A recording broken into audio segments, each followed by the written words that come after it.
किया। ये क्रांति बाबा साहब की है। ये क्रांति जो बच्चे जय भीम कर रहे हैं, ये आज की क्रांति नहीं है। ये क्रांति हमारी नसों में दौड़ रहे वो बाबा साहब के खून की क्रांति है। वही बाबा साहब ने आपसे कहा था कि लिख देना तुम देश की हुक्मरान कौम हो, लेकिन आप लोगों ने क्या किया?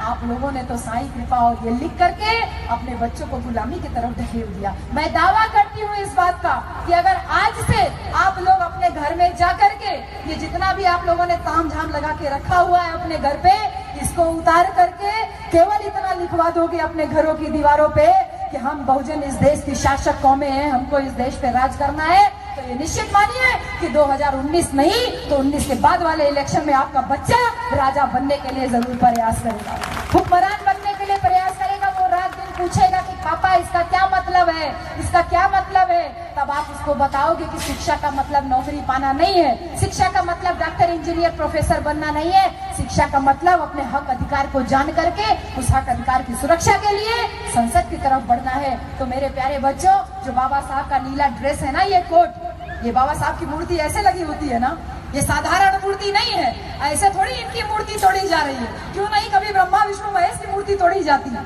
ये मूर्ति केवल बाबा साहब की तोड़ी जाती है, क्योंकि बाबा साहब की मूर्ति आपको सम्मान दिलाती है। वो कैसा सम्मान है? कहती है कि मैंने सूट बूट पहना है, तुम भी साफ सुथरा कपड़ा पहन के रहो। वो मूर्ति कहती है कि मैंने तुम्हारे हाथ में, मेरे हाथ में मैंने संविधान लिखा है, तुम्हारे हक अधिकार की सुरक्षा के लिए मैंने संविधान लिखा है। मेरे प्यारे बच्चों, पढ़ो लिखो और पढ़ लिख करके अपने संविधान में दिए हुए अधिकारों को जानो। और उसके बाद वो उंगली इशारा करती है कि उठो, उठ करके संविधान को पढ़ करके इस संविधान की रक्षा करने का रास्ता जाता है संसद की ओर। उठो, उठ करके संसद के ऊपर कब्जा करो। ये उंगली इशारा करती है संसद की ओर।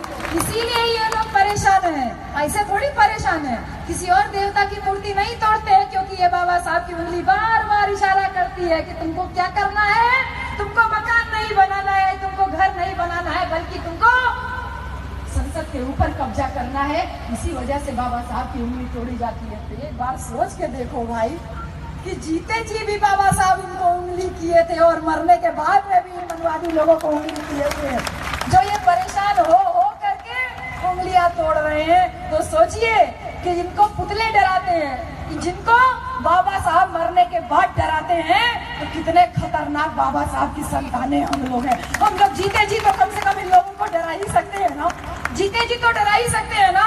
तो वो जीते जी आप दौलत, बैंक बैलेंस, पैसा से नहीं डरा सकते हो, वो जीते जी आप डरा सकते हो अपने बच्चों में, अपने बाबा साहेब और मान्यवर कांशीराम के उस मूवमेंट का इंजेक्शन लगा करके आप जगा सकते हो, और कोई दूसरा रास्ता नहीं है। 14 अक्टूबर 1956 को जब बाबा साहब भगवान बुद्ध की शरण में गए थे ना, तो किसके लिए गए थे?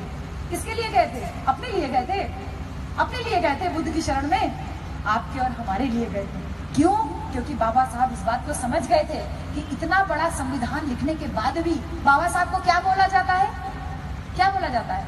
अरे वो तो एक अछूत था, एक महार था, ऐसे तो बोलते हैं। अभी वो हमारे से पहले नरेश जी, क्या नाम था उनका, वो बोल रहे थे शूद्रों की देवी। अरे बाप रे बाप, कम से कम अपने महापुरुषों को शूद्रों तक मत सीमित रखो यार। वो उत्तर प्रदेश की 4-4 बार मुख्यमंत्री रह चुकी है, वो बहुजनों की नहीं, वो सर्वजनों की नेता है यार। उसको केवल शूद्रों तक सीमित कर दोगे तो कहाँ तक चलेगा यार? अपना ज्ञान सुधार लो।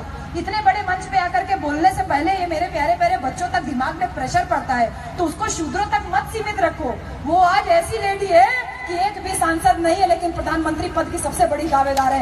इतनी बड़ी लेडी को, इतनी बड़ी शक्ति को आप शूद्रों की देवी कह करके शूद्रों तक